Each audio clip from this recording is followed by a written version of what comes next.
If you build watches, mod watches, run a microbrand, or you're just the average watch enthusiast, this video is going to hit a bit different because the movement that powers more custom builds than any other on the planet just got a lot more expensive. Again. The humble Seiko NH series of movements, the heartbeat of the modding world.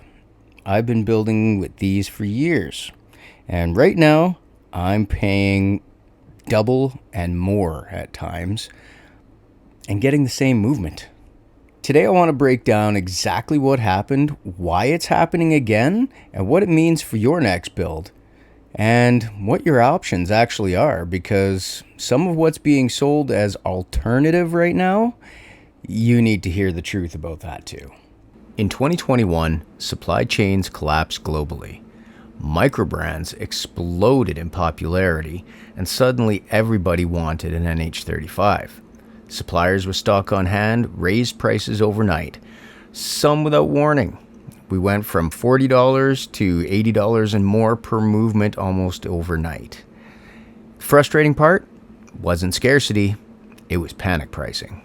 Some of that same behavior is being seen and felt once again. By 2023-24, things started to settle, prices came back down, the ecosystem breathed again, and then by April 2025, it started creeping back up. But this time, the reason was different. This time, it's tariffs. Hey, editing dad here. I almost forgot one of the most important parts of this story. As modders, we all know that Seiko has kind of turned a blind eye to what's gone on in the modding world. In fact, I'd be willing to bet that they've even taken a few design cues from some of us. However, in October of 2025, they released this. Now this completely stunned the modding world, I think, and this was one of the largest drivers of the price increase. The NH35 is manufactured in Japan and Malaysia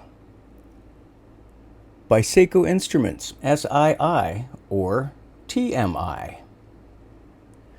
It enters the North American market as an imported Japanese movement. With the tariff environment that started affecting goods in 2025, the landed cost of every movement climbed. And that cost gets passed down the chain to distributors, to suppliers, to you and me. Right now, in mid-2026, I'm seeing genuine NH35 movements from trusted suppliers at double, if not more, than what I was paying not 2 years ago. One supplier, actually a couple suppliers that I've seen recently actually have the NH34 at over $200 Canadian, which is over a 200% increase in price. Now, some of you are thinking, okay, it's $80 instead of 40, big deal, it's a cheap movement, what's the problem? I'll tell you what the big deal is. Because I've felt this in my own builds and in my Microbrand company, Noctua Watch Corp.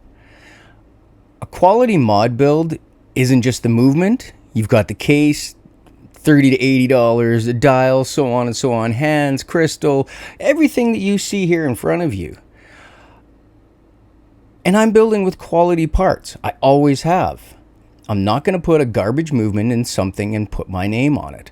So when the movement alone doubles, if not more in price, that's not a rounding error on the build cost.